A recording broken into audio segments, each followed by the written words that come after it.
to speak. That's right. Okay, we're back. Final show of the day. Here we are. This community matters, and we're talking about tourism in Hawaii. We're ramping up, to our big program on September 17th when we have hospitality in Hawaii. Are we reaching the limits? Yes. Interesting program. So anyway, Jerry Agrusa, he's a professor of tourism, I guess. Yeah, hospitality at tourism. HPU right here in this building. Yes, sir. in Pioneer Plaza. And Thomas Kohler, and he works with Jerry. He's a professor of marketing. Professor of marketing. Okay, you guys do know each other. Yeah. Okay. Yeah. Also at HPU, in this building. Right. Just Where moved all here. good things happen in this Right. building, in the core of downtown. Okay, so let's start with you, Thomas. Let's start with something that has been known as Travel to Change, which sounds like a really interesting program. Can you talk about it? Yeah, so Travel to Change means that we want to bring together travelers and locals around activities that create a positive impact. So travelers, we want to inspire them to not just stay in their hotel and hang out at the beach, but rather do something meaningful with the local community. So for instance, you do yoga and you join a beach cleanup, or you go on a hike and restore the native ecosystem. So we collect those activities so that travelers can find activities that fit their interests and their itinerary, and all activities are provided by local nonprofits. So we provide a platform where local nonprofits are empowered to benefit from travel activities, and travelers can find those activities to join. So they get to do volunteer work. It's pretty much volunteering. For the nonprofits. Yeah. But we want to make the volunteer activities fun also, because we believe that we can make the biggest impact if we make volunteering fun and appealing for travelers. So we're trying to package the experience so that it's in between fun and volunteering. Yeah, but you have a line that you can't cross, and I'll give you what comes to mind is say, hey guys, this is out of Mark Twain in the White Picket Fence. Hey guys, why don't you come on down? We got potholes here in Hawaii. I'm going to give you a shovel, and why don't you get down there and fix those potholes? Everybody they'll really appreciate it. Yeah. But you can't cross that line. That's not going to work. No, but I mean, even if it's work, let's say you volunteer at a fish pond. It's physical work to some degree, but at the same time, it's a rewarding experience. You get to know local people, you learn about the culture, cultural context. It's a great learning experience. It will enrich your travel experience. It makes it meaningful, and it makes it beneficial for the local community. So, even if you think it's work, there's a lot of rewarding elements to it. And what's the business model? So we ask for donations that we'll then share with the local host, and then we are experimenting with some paid activities where we'll then keep a share. Who makes the donations? The tourists? Yeah. So the idea is that if we create a valuable experience, then travelers will be willing to pay for it. So some of these places are unique. You will not get to as a normal tourist. So we're trying to create experiences, not just volunteering, but that are a compelling travel experience that people will be willing, hopefully, to pay for, to also support the local nonprofit that is hosting the activity with an additional revenue stream so they can follow their mission. Jerry? And we're trying to look at how we can integrate part of Hawaii culture. Working in the fish ponds, rebuilding some of the fish ponds, working in Taro. And we're known for our beaches, and if we can do beach cleanups, say with the Surf Foundation. And what the Travel to Change website, when you go there, it'll have on that platform, it'll state, we're doing a beach cleanup, say the Surf Foundation's doing a beach cleanup on Thursdays between 2 and 4 in the afternoon. And then people that might be here on vacation for 10 days or 12 days, they might want to do something with their kids, showing that they're giving back, helping. And this is a big thing, especially as you saw on the slide earlier, the millennials, those folks 25 to 34 years old, really want to give back. And this is actually, they're willing to pay more money for a trip, not as much for shopping. So the big retailers are actually, there was an article just recently in New York Times about how the big retailers are worried, from the Macy's and even the Targets, and are worried about that the millennials are not spending as much on the clothes and the outfits as they used to, as the generation before, and they're willing to spend something on a meaningful experience, and they're willing to pay for it. And like Thomas mentioned, when they're able to go and do something that might remind them of the place and to come back, right? If they help rebuild a fish pond, they'll come back from from time to time, years to years. Fill in the potholes, Jay. I think we do need that. I did see the mayor out there last year. That might have helped him get Same thing. It's not the same thing. I did help him get reelected. I think that had something to do with when he's shoveling it in.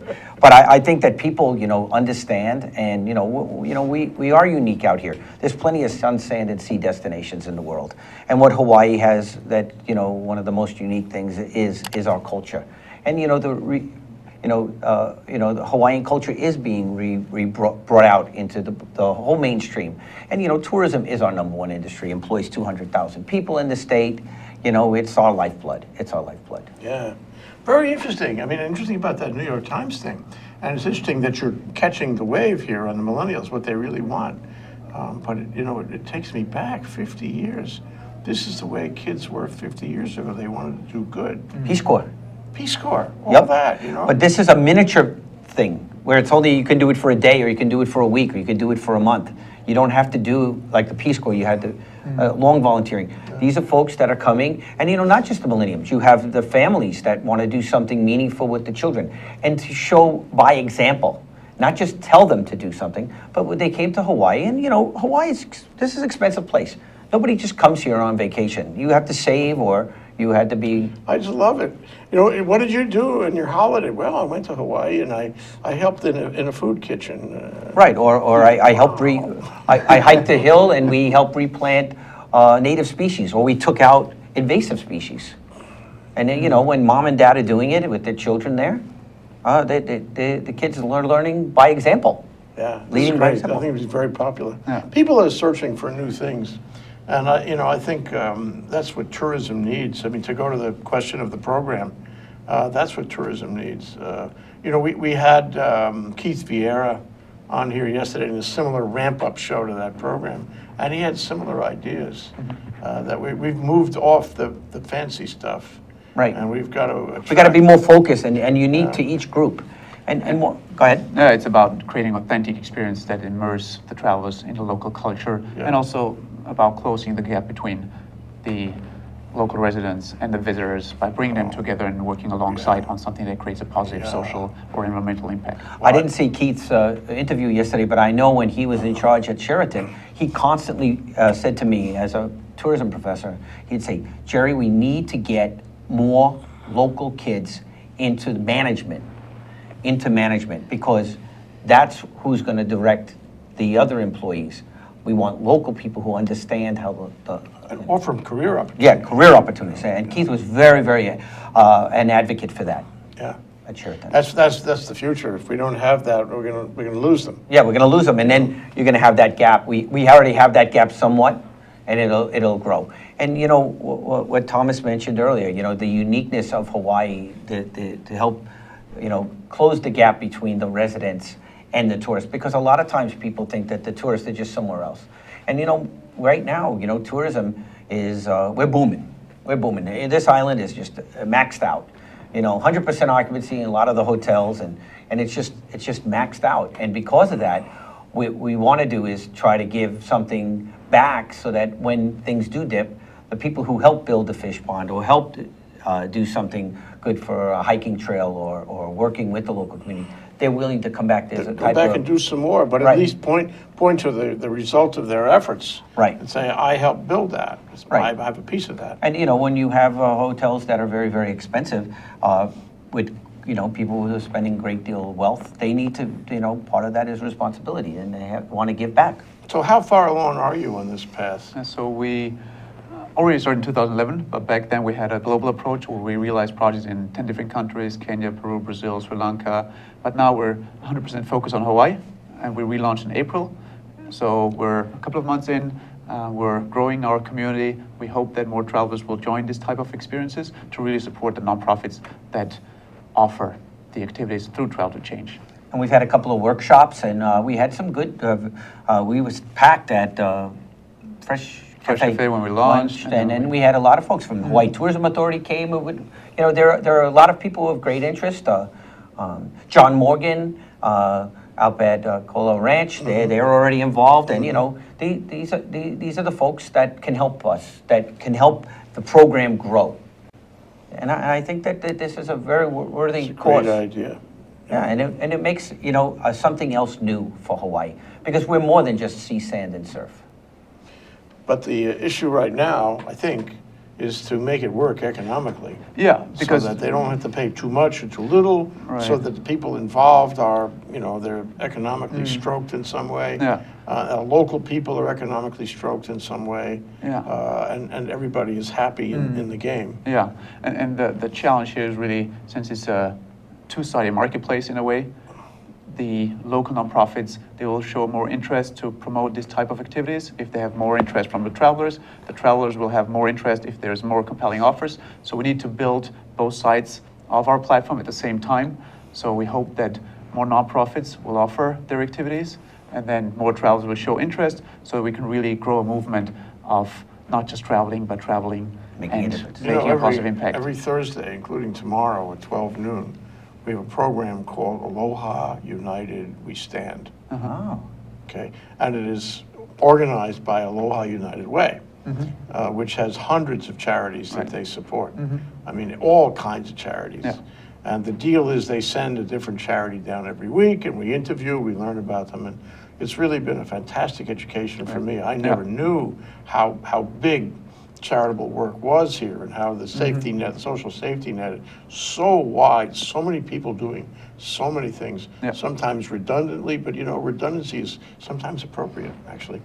Anyway, I learned a lot, and my thought that I would like to impart you with before you run off to your class, okay, is that the first part of this experience that these kids, millennials, get, or should get, is a classroom thing, where they come and somebody gives them the demographics. Somebody tells them what the state is like, Right. what the needs are, Yeah. what the problems are, how many homeless exactly, where are the pockets of problem, and how they can fit into this landscape of difficulty and help us. Yeah, yeah. That would make it very touching for them to actually I go agree. and help you. Yeah, and as you said, there's great nonprofits here doing great work, and we want to further support them. Also, What a through great getting idea. travelers You're going involved. to go to heaven. He is in heaven. He's at HBU. Okay, we're going to take a short, on that note, we're going to take a short break, and thank Thomas Kohler for being around with us. Thank you for having us. Thomas. And Jerry will stay, we'll continue our discussion. Thank you, Thomas. Thanks. We'll be right back in 1 minute. Aloha, my name is PJ and I'm the host of Hawaii Sports Update. I am very interested in local sports, and that's why I host the Hawaii Sports Update show. I bring in guests from Hawaii, I bring in guests from UH, I bring in guests from the community, I bring in big names, I bring in small names, I bring in all names that are community related and doing positive things, sports related in the community. Come join me every Tuesday at 1 p.m. on Hawaii Sports Update. You can also join me on my golf tournament, the first annual PJ Sports Radio Show golf tournament. It's going to be held at Coral Creek. For any information, go to ThinkTech Hawaii INC and friend us. The PayPal and a summary of the event will be right there available for you. And don't forget to tweet us. Hi, I'm Chris Leatham, and I'd like to invite you to come and watch my show every Wednesday at 3. I'm interested in a variety of issues that have to do with politics and our local business economy. And I'd like to bring on guests who like to talk about everything from technology to social media to what we can be doing to improve our environment. And so I'd like to invite you every Wednesday at 3 to stay and watch my show here with ThinkTech Hawaii. And I'll see you there.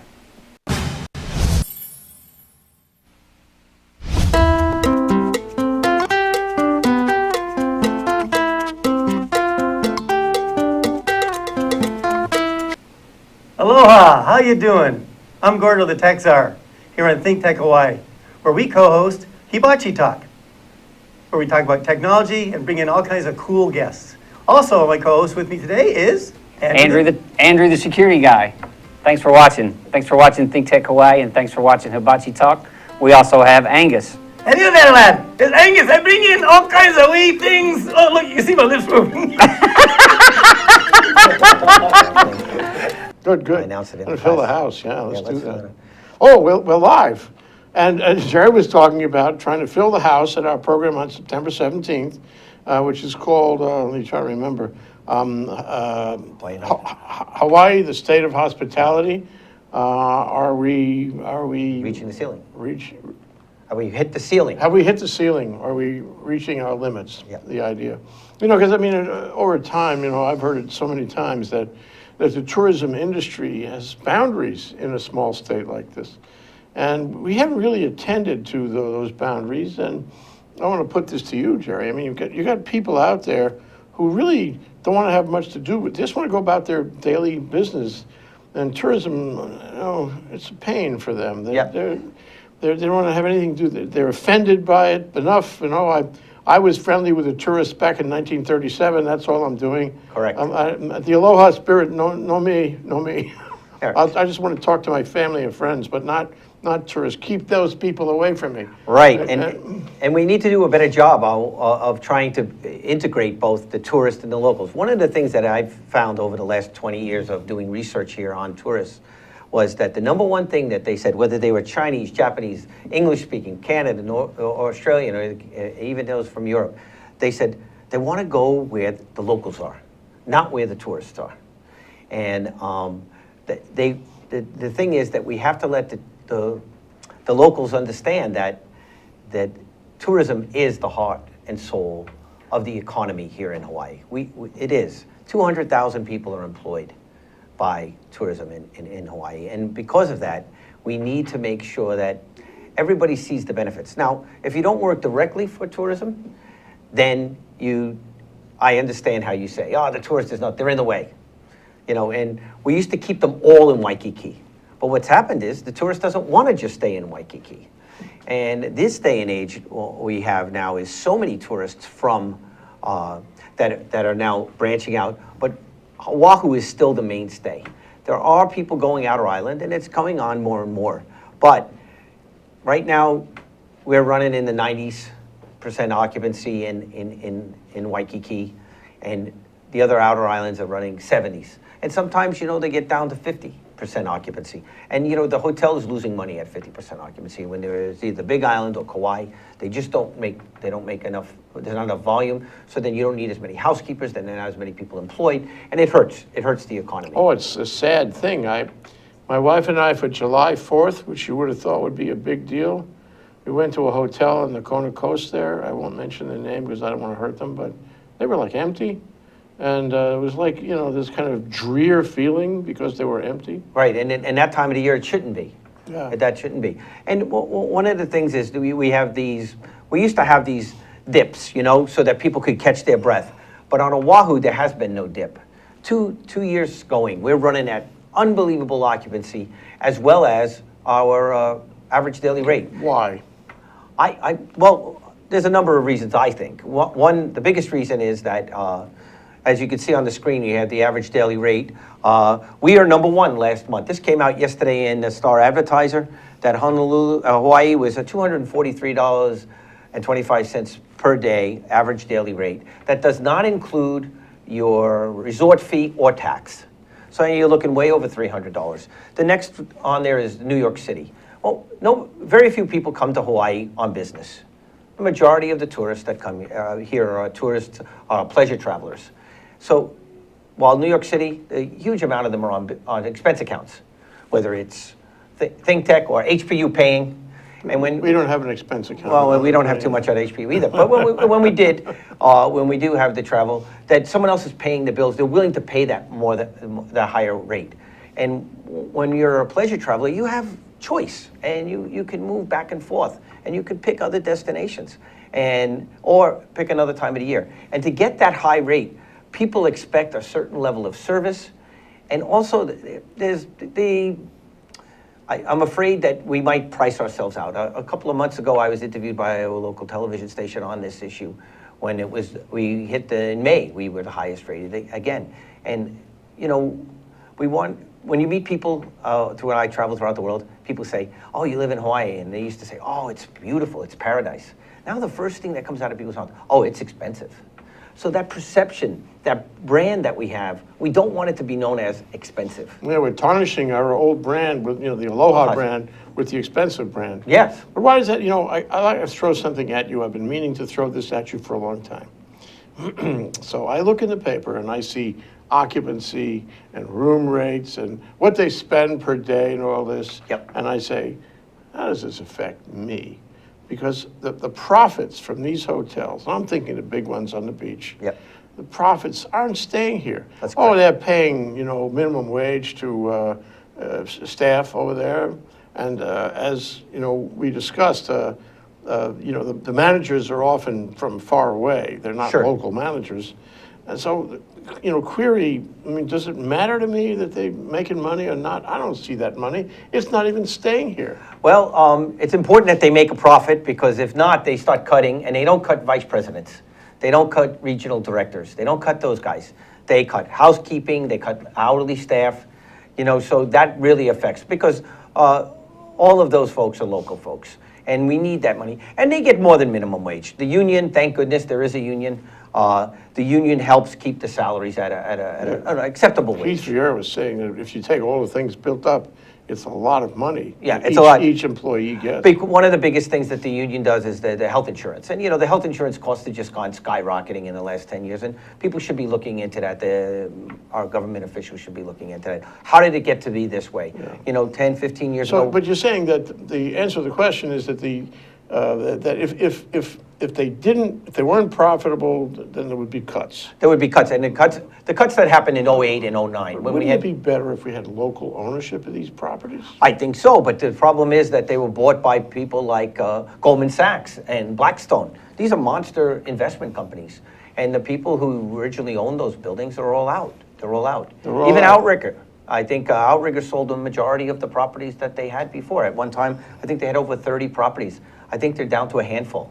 Yeah. Now they're expanding. Outrigger's going out, throughout the world. They're in, just recently, the Maldives, they opened one up, in Thailand and Vietnam and in Australia. Supposed to be New nice Zealand. property. Yeah, very high And the end. CEO of Outrigger is in our little program in September. Yeah, he'll be 17th. on the panel with us. Yeah, I think I'm looking forward to that. He can tell us about this. Yeah, right. But one of the things is that we need to have an occupancy that at least over 77% to break even.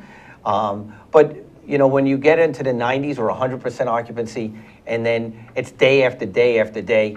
And what happened is, when we had the economic crisis in 08 and 09, we were hit very, very hard here in Hawaii, and the hotels dropped dramatically, and they laid a lot of folks off.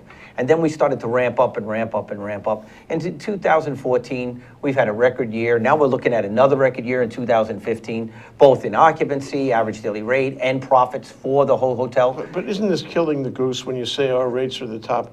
That's got to have a corrosive effect going forward. Is there anybody out there in the government or in the trade associations that says to a given hotel, hey, cool it, will you?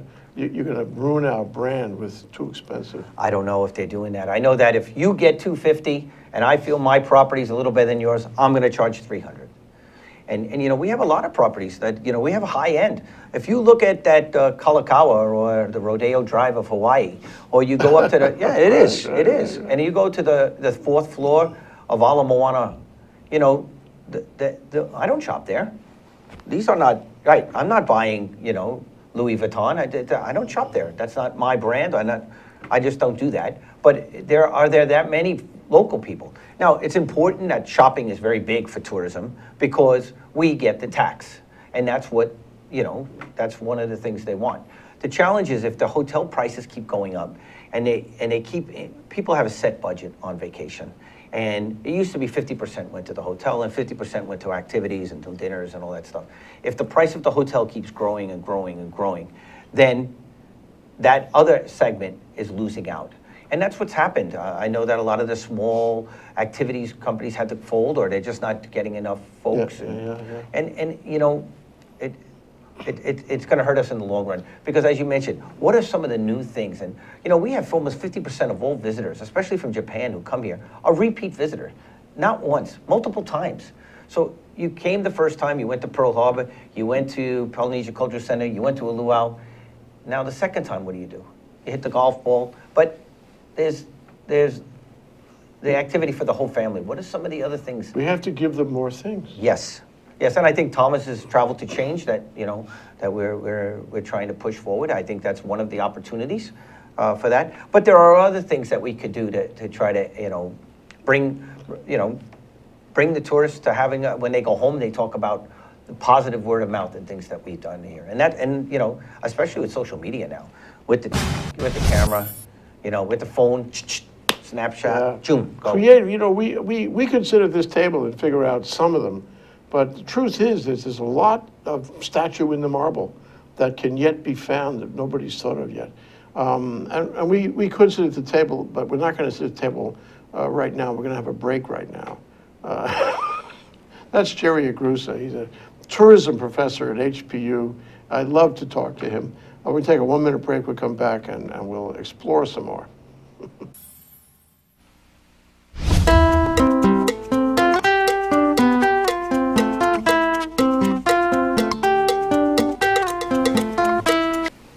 Aloha, how you doing? I'm Gordo the Tech Czar, here on ThinkTech Hawaii, where we co-host Hibachi Talk, where we talk about technology and bring in all kinds of cool guests. Also, my co-host with me today is Andrew the security guy. Thanks for watching. Thanks for watching ThinkTech Hawaii, and thanks for watching Hibachi Talk. We also have Angus. Hello there, lad. It's Angus. I bring in all kinds of wee things. Oh, look, you can see my lips moving. This is Alice Lee Hagan, host of ThinkTech Hawaii Business Education Spotlight. My show here at ThinkTech Hawaii is every Thursday from 3 to 4 in the afternoon. I bring in interesting guests from Hawaii, the mainland, and hopefully international guests in the future. Do join us on Thursday from 3 to 4 p.m. ThinkTech Hawaii Business Education Spotlight. Aloha. My agent. Okay, we're back. We're live. We're checking out how we look during the break. And I would say that Jerry looks pretty good. Thank you, thank you. So let's talk about sport. What we're doing is we're examining with Jerry Agrusa, you know, what the other possibilities for activities are, because I think everybody recognizes that shopping is not sustainable as the single most important activity for tourists. Not when you look at the millennials. So we have to figure other things out. One of the things Thomas Kohler told us about was a change to travel. No, travel to change. Travel to change. And then the number 2, change. This is a very nice program. It offers so much heart kind of experience to people. And, you know, Hawaii is much more than Waikiki, and they can get to see Hawaii that way. But you have other ideas. Let's talk about the sports part. Right. I think that one of the areas that we could push a little more is sports tourism. You know, you could see that the impact on the local community is quite significant, especially for the outer islands.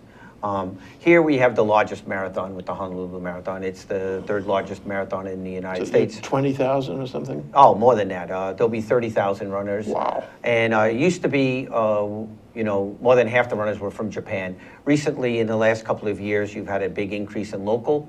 And there's a number of reasons for that. One is the health craze, but also that the marathon decided to give a $26 entry fee if you registered in January for the next year. 26 meaning the number of miles. Yeah, the 26 miles. So because of that, you have a lot of people that sign up, and it's just like me on my diet. New Year's res, I'm going to be on a diet, I'm going to exercise. Come my birthday, March 8th, it's already gone. Done. Forgot about it. And the same thing happens there. People say, I'm going to run the marathon, they start to train, and then as the time goes on, things just get busy, life gets busy, and things like that happen. So, you know, we can look at one of the great things about some of the sports events that we have here in Hawaii is that we can use already existing infrastructure, whether it's the triathlon or the Ironman, at marathons especially. You know, the Kauai Marathon is one of the most beautiful marathons in the world, they say. The Honolulu Marathon, I did a study on the ideal marathon destination, and I asked runners both in Japanese as well as in English, what was some of the attributes? In Hawaii, and the Honolulu Marathon was right there in natural beauty, excitement, service, things like that, that just, it's just amazing.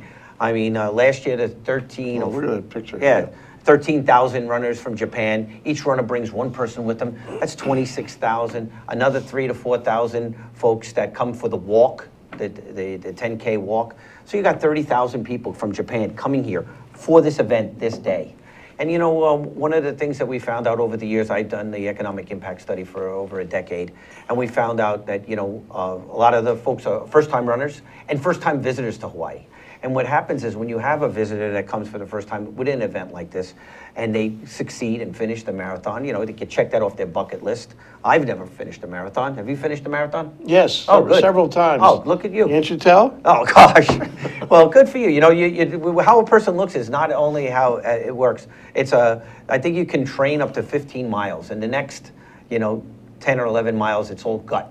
You got to have that sweat, and gut. Psychology and all that, Yep. yeah. Yep. And that's why one of the big things that we found over the years about the Japanese, they believe that it's a commitment to keep pushing, keep pushing, Sure. keep pushing. Yeah, And it's the an individual. achievement in itself, Yep. a self-validation. But we've lost some things too. For example, we used to have the Tin Man. I don't know if we have that anymore. I don't know. Yeah, I know that they're going with that. I remember Tin Man. That's a Tin good Man, that one was because really good. because the Iron Man is there's just too hard. so many people in the world that can do it. Maybe 500 that can come and start. And I hear about 20 to 25% will drop before they finish. I mean, it's just something at another level, and that's why the Iron Man. Kona Iron Man is the world elite one. Yeah. But there's only so many people who can run a marathon after riding 100 miles on a bicycle and Yeah. swimming. It's just only so But many the thing people. is, you need good developers.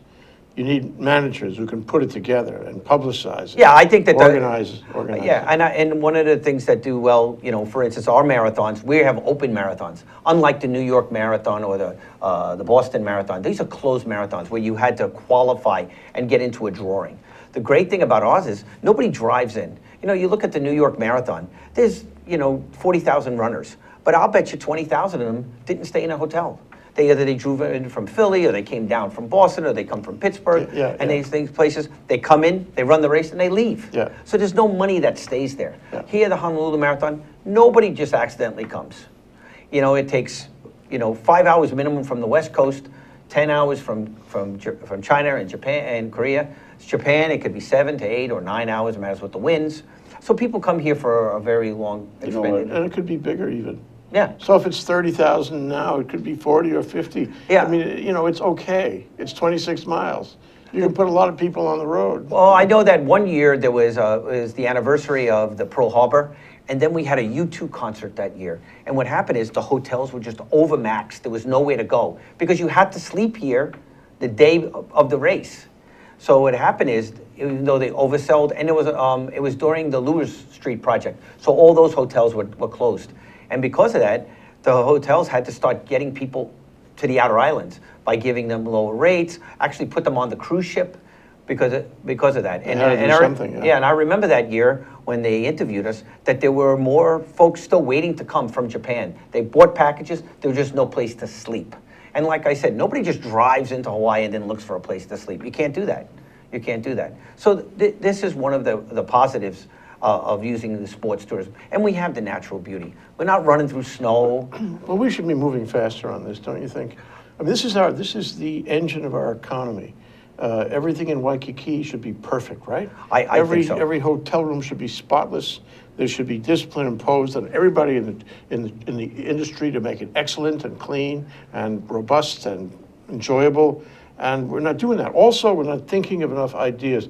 For example, there used to be Outward Bound, do you remember? Yep. And they called it, this version was Hawaii Bound on the Big Island. It was a sort of a survival hike camp out thing. It was wonderful.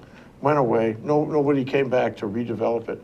We have to keep on doing that, And I think the outer islands should definitely try to do that more because you could see that they're more susceptible to the dips. And while here in Hawaii and on Honolulu, especially in Waikiki, there's been no dips. I mean, it's just going. There's an estimate, maybe 10 to 15,000 places to stay that are not listed in the hotels, that are Airbnb or people are renting out in their rooms. And the only reason that exists is because either the hotels are full or they're charging. There's a price gap that people are willing to pay. And because of that, you have this stress on the infrastructure. When you have so many, every day, 70,000, 80,000 tourists just in Waikiki alone. And that's why you said some of the local folks, they want to push back. They said, hey, I don't see the benefit. But, if we do more events where folks come, tourists come, especially with the sports, we have those events where people can participate, whether it's an open water swim or like you said, the Tin Man, the Ironman, the triathlon, the marathons. There's other things that too that we can look at. We'll see with But you know what, though, Jerry? You can, if you, I'm looking for a definition of the title to the program. That is, have we reached a limit, a ceiling somehow? And the ceiling is something like in an island with, what do we have? We have 900,000 and change I here agree. now. We have 900,000 people, and you have, what, 10 million people, whatever it is, come here. not that high, about 8.5 million, but go ahead. 8.5 million, whatever, it's a lot. And it leaves a certain effect on the island. It takes something out of the island. I'm not sure how. You probably studied this, a lot of little things, and it all accumulates. And then the people in the island economically become dependent on it. Right, we are dependent on tourism here. And There's so no if doubt about something it. bad happens, we are a train wreck. Well, and this is one of the things that why we need to look at other ways to draw more tourists here in times when things go down. For instance, right now, 2 years ago, the yen was 80 yen to the dollar, 83, 85. Right now, it's 126. Who would have known that the yen would change this much? But on the other hand, look at fuel, $40 a barrel. The airlines should be lowering the price. They still haven't done that. No, but they haven't. They haven't. Good point. But I'm wondering if they still charge that fuel excess charge in Japan. Because in Japan, they were having the flights for $700, and when someone goes to pick it up, it's $850 because it's a $150 fuel excess charge. I wonder if they took that off. I'm not sure. And the airlines are making real money now. They made $1 billion last year just in for your luggage and picking your seat. So they're profitable, and it's time to help lower some of these things. One of the problems we talk about on a regular basis around here is sustainability. And if there were a terrorist issue or an attack, 9/11, God forbid, or weapons of mass destruction somewhere, or cyber terrorism, or what's the other I'm looking for? Bioterrorism, anything like that. Or if we had a bad crash, like what we could have had out of China 2 weeks ago, and everybody says, "Oh, I'm changing my spending." It's so close to my nest egg that I'm going to change my spending. I'm not making that trip for romance anymore. Well, the beaches could be empty. Right, it could be, and we did see something like that when we had 9/11. I was here, and it did. The only way you can get here by plane, and they shut down the airport. And when you do that, we're really a hostage. And because of that, people get scared. Our number one international tourist is Japanese, 1.5 million now. At our peak in 1997, we had 2.2 million Japanese tourists, and we only had 6.6 million total tourists. So every third tourist, 1, 2, 3 was Japanese. And the yen was strong at that time, and they were buying, and they're good tourists. They're quiet, they don't make a mess, they don't complain, and we want them. And they shop a lot because they get taxed very high on luxury goods in that country. Where here, we don't have that high tax. We have 4.72 or something. And then that's one of the reasons that they buy so much gifts while they're here. But, we have to look at in case something like this happens. You asked why tourism is up here? Because in Mexico, it's become a perception that it's not safe. You have drug dealers. You had drug dealers chopping off other drug dealers' heads and rolling them down the street to get tourists out of that area so they can actually control a whole region of Mexico. And just recently I found out, I do some work on movie tourism, and we're going to talk about that in a minute, but on movie tourism, the new James Bond movie will be out in November. And what happened is the Mexican government actually paid Sony Pictures $20 million to change the opening scene, because the opening scene is an assassination of, an assassin was assassinating the mayor of a city in Mexico. And they said, no, we can't have that, because they really do assassinate mayors who say, get the drug dealers out. So what they did was they made it an international business person instead of a Mexican political official. And because of that, that's perception that people, like you said before, our brand, our perception. When people think that Hawaii if our brand becomes too expensive, it's very hard to change that. Well, the other thing is the homeless. There are all kinds of social issues here and all kinds of, what they call it, infrastructure issues, but put those aside, because I don't think tourists think about that. They think about the homeless. Well, because the homeless are in front of them now. Right in front of them. Look it in the face. And I think this is a problem, and I wonder what your thoughts are about, A, how does this affect the bottom line? It hasn't yet, Right. or at least we don't. B, how important is it, and what can we do, to reverse that trend, so to preserve tourism? Right, and homelessness is not a crime, but I don't understand. Personally, I've been here for many, many years, on and off since '89, full-time since 2000.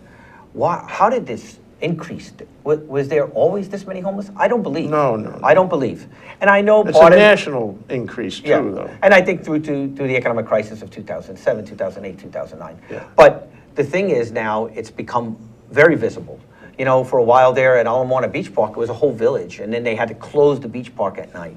And now you have them in doorways, and here downtown, it's very visible. And you can go to Kaka'ako now. That it's now national news. The thing about it is, when people come out here, they come out with this romantic notion, right? Correct. Spoke about that, and a homeless person in front of you is inconsistent with that notion. Correct, with the image. And we're going to dovetail into this, is that one of the ways people have images of Hawaii is through film tourism. And I saw up on the screen before, we had some pictures of Hawaii Five-0. And one of the great things is the new Hawaii Five-0, what they do is, every time they go back from commercial, they have the most beautiful landscape pictures that just come out. It really is awesome. And because of some of the stars on Hawaii Five-0, the 2 of the 4 main characters are from Korean descent. There's a huge Hawaii Five-0 fan club over there. So we've got a new increase in Korean tourists coming here. And another reason was because we waived the visa. But when these images we see in movies, or they see it in the news, like you said, when a person sees in the news that there's homeless people, then that's not the image that we think of. If you saw the movie The Descendants, the first 3 seconds of the thing, it shows beaches. Then he says, but in Hawaii, we really do have traffic, and it shows H1 blocked, and it has the homeless person with the shopping cart. And it showed that, what happens is when you have people from, you're from the mainland originally, they come to visit, you take off for a day or 2, and you take them to Pearl Harbor, you take them to Hanama Bay. They think that's what you do every day. They don't realize that you're really working. Work. Right. And that Hawaii is, a place for business. We really do work here. And they think that it's just all beach, sand, and sea. But you can see how they got this romantic notion. Correct. And they can't extract that. They're all tied up in that. And I think that notion is good because it brings them here, but it's also a bubble that can be burst fairly quickly. Right. We do have it. This is the most beautiful weather on earth. I mean, the last week or 10 days has been pretty humid, and we think that we're in South Louisiana. But that's another issue for another time about climate change. Yeah. Climate change, one way or many ways, is going to have an effect. Jerry, we're out of time. Okay. I hate to tell you that, I truly do. Jerry Agrusa from HPU, professor of tourism, and a member of our panel on September 17th. Look it up on ThinkTechHawaii.com. Here on Community Matters, Tourism in Hawaii. Thank you so much, thank Jerry. you, JJ, for having me. Aloha. Aloha.